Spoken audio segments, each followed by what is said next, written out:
Hey, everybody. Welcome back to the podcast. We are with my friend, Kimberly. And Kim did you go by Kim or Kimberly with people when they meet you? If somebody calls me Robert, that clearly is a sign they do not know me. That's Kimberly for me. Oh, is that if somebody Yeah. says Kimberly, be like, oh, yeah. Either I'm in trouble by my parents, especially if it's Kimberly, and big trouble. Oh, yeah. But people who know me. Yeah, Kim. yeah. So because I know you, I'll take license to continue to call you in the 15th year, Kim. So we're Perfect. here to talk about books some more. And for those aspiring authors that want to write, just a couple waypoints. We've analogized that to the X at the shopping mall where you say you are here in the process. So what do we want to talk about today? So today, I'm super excited about this because we get a lot of questions about the editorial process, which is a fancy way of saying what happens when other people get involved with what you're doing. Your new book, Catching Whimsy, 365 individual pieces of writing. That's a lot coming from you. And at a certain point, then you open the door and say to someone else, an editor, why don't you take a look? So I'd love for you to talk with our listeners about how do you know? Sometimes we're up at the Oaks or chatting with people in our coaching calls, and that's a big question. How do I know when I'm ready to ask somebody else to look at this? Whether it's a friend or an editor that you hire, how do you know when it's a good time for you as a person and you as a writer to say, can you take a look? Can you give me some feedback? What do you think about I would that? just, the first thing that came to mind is when your book is operable. And so this is what I think of both in physiology and also automobiles. I've got an old pickup truck and I got this pickup truck and a bunch of things didn't work on it. So I went and a little bit at a time, I got them working. It's still an old pickup truck. And when I was done with fixing all the things that needed some immediate attention, then I brought it in to get detailed because it was operable. Right. And then when they detailed, it was the same truck, but I just liked it more because they just got into all the crevices and they just made it, the 15-year-old truck look like it's a 13-year-old truck. So it was operable.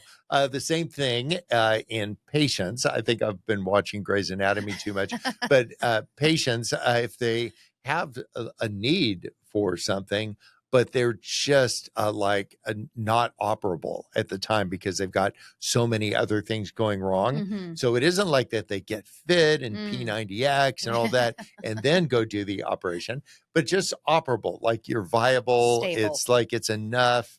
Yes. There's enough there to work with. That's good. And then bringing it in is very much like having something that's needed actually attended to. And then everyone feels a lot better, like on the other side of it.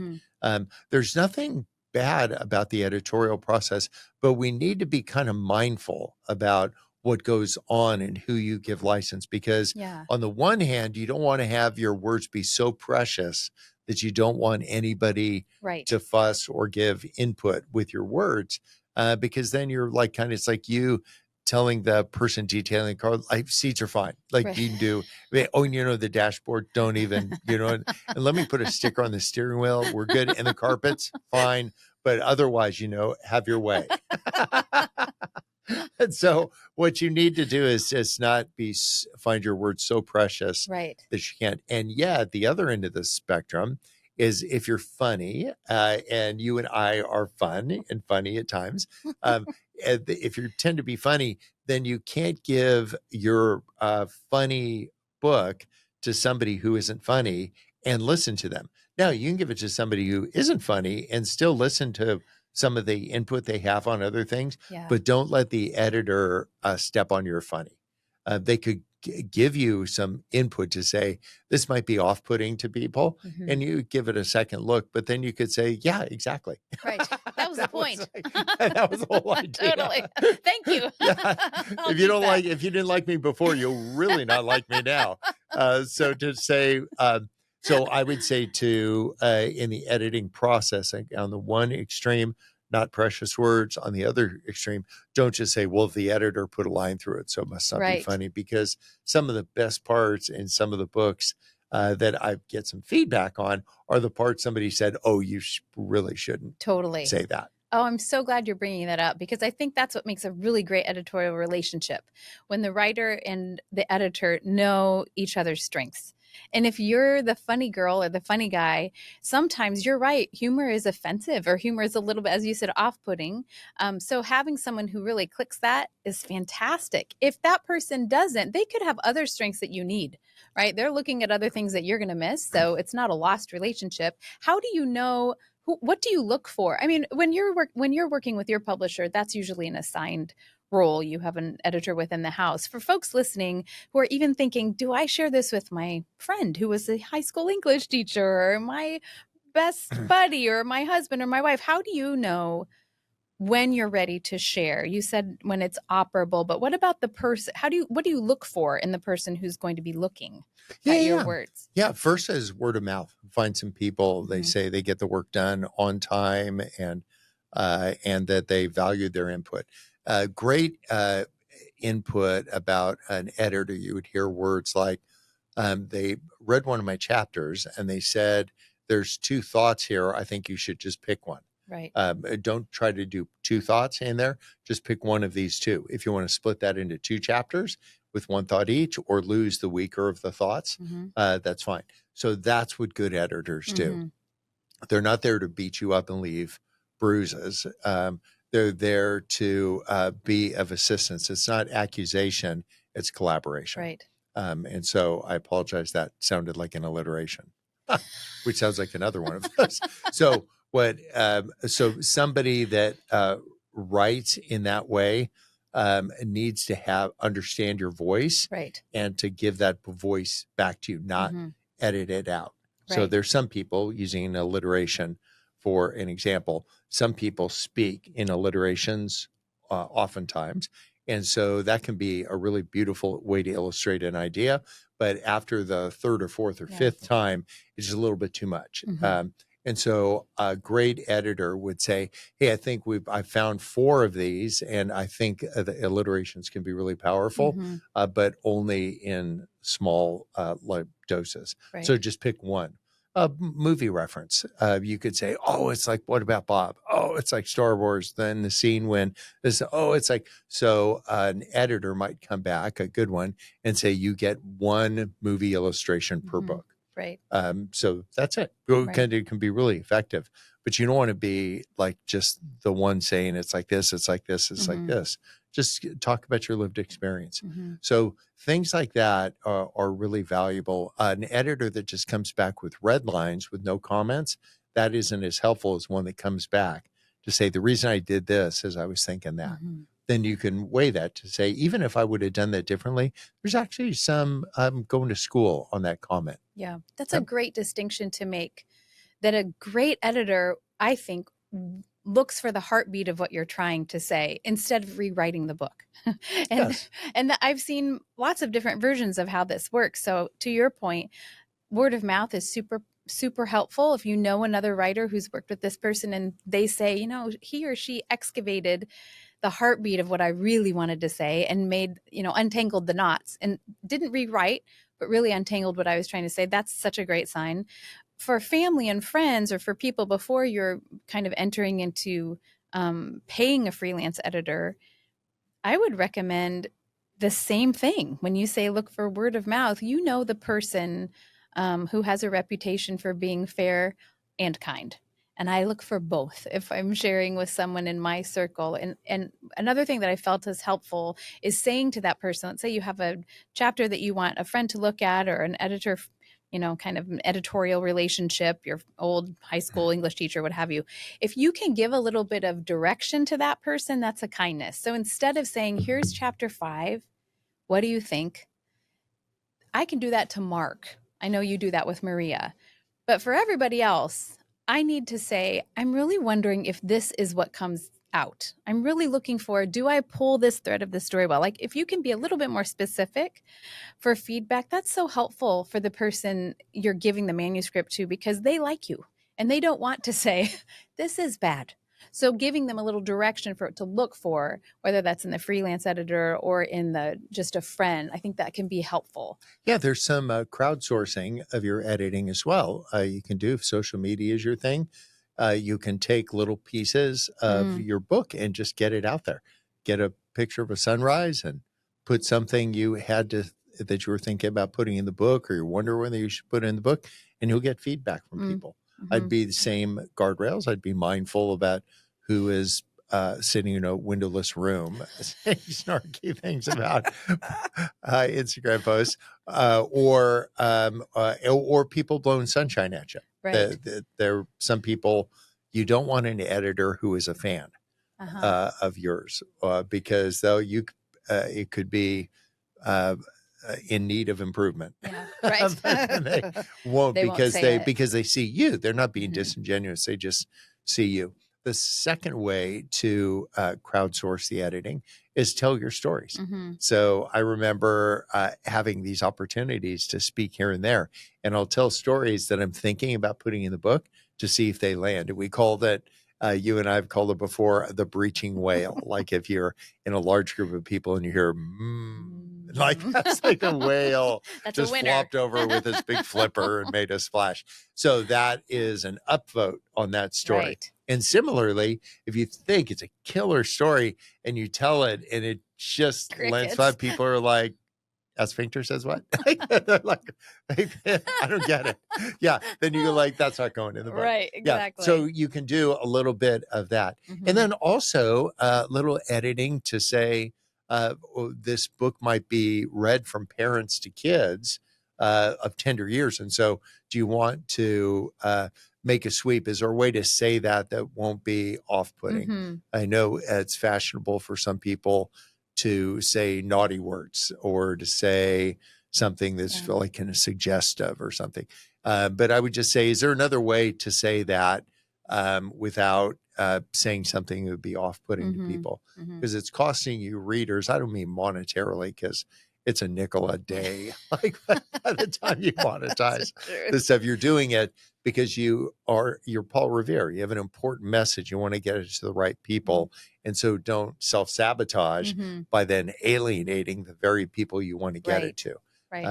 I like to think I'm not taking pot shots at people. And if there's something that a faith community does that's off-putting, I try to think of a funny way to frame that without making it accusatory. I wouldn't use inflammatory words. If you said he instead of he and she, or the person, and the editor comes back and said, well, this is just misogynistic, be like, that kind of inflammatory word, to just say, hey, just say person. Like I don't need. So that would be an indicator that this is not an editor. Like they are a little bit on edge about whatever it is. Not picking up at your line. Yeah. And they could be correct and not right. There's a lot of people that are correct, but the way that they've pulled it off isn't right. It just, so know that early on, it's a bit of a dance that you're doing with this person. You're really entrusting them, and you give them the benefit of the doubt, and they need to give you the benefit of the doubt in your words. And while everybody's being courteous to each other, don't be so courteous that you don't get something done. Right. Yes. So for Catching Whimsy, that process came obviously after writing, getting into the operable moment. Is it hard for you to send a manuscript to an editor? It's hard for me. It still makes me a little. That's, the benefit of having such quality people like the editor for Catching Whimsy. It's such a great job. Awesome. It was like, yeah, That's great. Take this, go for it. Do it. Yeah, because it came back like much better, in fewer words than I could have done. They were definitely, I'm thinking of an analogy from high school days. I was on the tennis team. Isn't that funny? Can you imagine me with white shorts? Love 15. So there's people that would hit the ball. When you hit it to them, they'd hit it back over the net low. And then you mostly just have to stick your racket out and it'd go back low. Right. But then the person that's hard to play with is the one that keeps popping it up. So you hit it low and then they pop it up, and it's hard to not pop it up back to them because the whole arc and trajectory is wrong. So I would say find someone in that process that tends to hit it as low over the net as you do. If they keep popping it up, we're talking about real basic things. And I'm not a fan of what I would describe as the Bible police, like people that are kind of busting you down on this and this and this. Some of that is helpful. I'm here to learn. And yet sometimes people get caught up in nuance, perhaps a little bit too much for my liking, because I'm not writing to a second year seminary student. I'm writing to the person that's at the tire store. And so be mindful of that. A person that's gravitating, they want you to write a textbook and you want to write an engaging book. Right. So to that point, again, we would encourage listeners to find somebody who has the same mojo, who really is understanding what you're trying to do, and who will be holding the book, who's sitting in the chair, who will be holding this thing that you're working on. That really helps clarify your conversation, because the book is not about you. The book is not about the editor. The book's about the reader. So having that person in mind helps everybody's shoulders to relax a little bit. And then you'll find some things in the process when you don't know what to do, just put it down and write about something else. To say, I got as far as I could on this. I wanted to talk about Diogenes in mythology. And then somebody got anxious about whatever that is. Okay. And they'd be like, he's actually not a mythical person. He's an actual person. And so to then talk about it rather than get distracted from the important work that you have in front of you, park it, move on to something that you can make tangible progress. And when you feel like you have the energy, you go back to, do you do the same thing with your emails? Like some are just going to take a little bit more energy and thought. I'm just not there right now. I'm just trying to slam through whatever I can. So just being self-aware, just say, hey, where am I at today? This might be one to defer for another day. Right. And knowing the editor's in the same position, it's very collaborative. She could be having a bad day as well. So giving each other the grace to step aside, I think, is really wise. And say thanks to your editor all the time. Let them know. What a job. It's not to curry their favor. It's just say, it's like really hard work that they're engaged in taking your bad words and making them better. Right. And so to just be humble about that, to say thanks often and say like, wow, I really like that, because they're looking for input from you. Absolutely. So it isn't just this thing that you send it in and it comes back all detailed. Like, pull them aside and say, wow, I just looked at what you did. I sent you $20 of words and you sent me back $200 of words. So well done. Yeah, no, that's great. One last note here on the editorial process. Let's say you and your editor have been working for a while. You have the manuscript, you're spit shining it. How do you know when to stop tinkering? We get that question a lot from people. How do you know when to let it go? Yeah. I think what I've found is that new ideas will start filling my mind that are off topic from the premise of this book. So rather than change the book you've been working on into that, just say, I think it's time for another child. It's good. Yeah. So instead of continuing to make and revise and all that, you might say just good enough. And then I'm going to release that. And then I'm just going to do a page break in my mind to say, I think this is the next book. And a trick later we'll talk about is when the book is out, then have your head into the next book. Right. So that you're not watching every Amazon 1-star review come in and living and dying. I'd be like, No, you're super wise to have a rhythm of your writing instead of screech the brakes, watch, hope. There's a beautiful cadence you can get into as a writer where you are creating things all the time and not waiting for someone to give you permission to keep on going. So thank you for talking about the editorial process, Bob. Yeah, this super is so helpful. good. Yeah. And somebody smarter than me said that if you're creating something that's for everyone, you'll be making something that's for no one. And so to just be clear on who this is for. And then if you decide, there's a different book for somebody else, then start clumping those stories and those analogies and those things elsewhere and to say, that's the next one. Because at some point there needs to be an ending. And when you're at 60,000 words or so, you're at the ending. I would turn in a book with 80,000 words, expecting I'll get 60,000 good ones. Yep. It's great. Thank you. Hey, thank you so much for this. I love it. I hope that this is helpful for you. If you're writing a book, if you're thinking about writing a book, stop thinking about writing a book and write the book. Right this, your kids are going to be so stoked that you did. All right. We'll talk to you next week.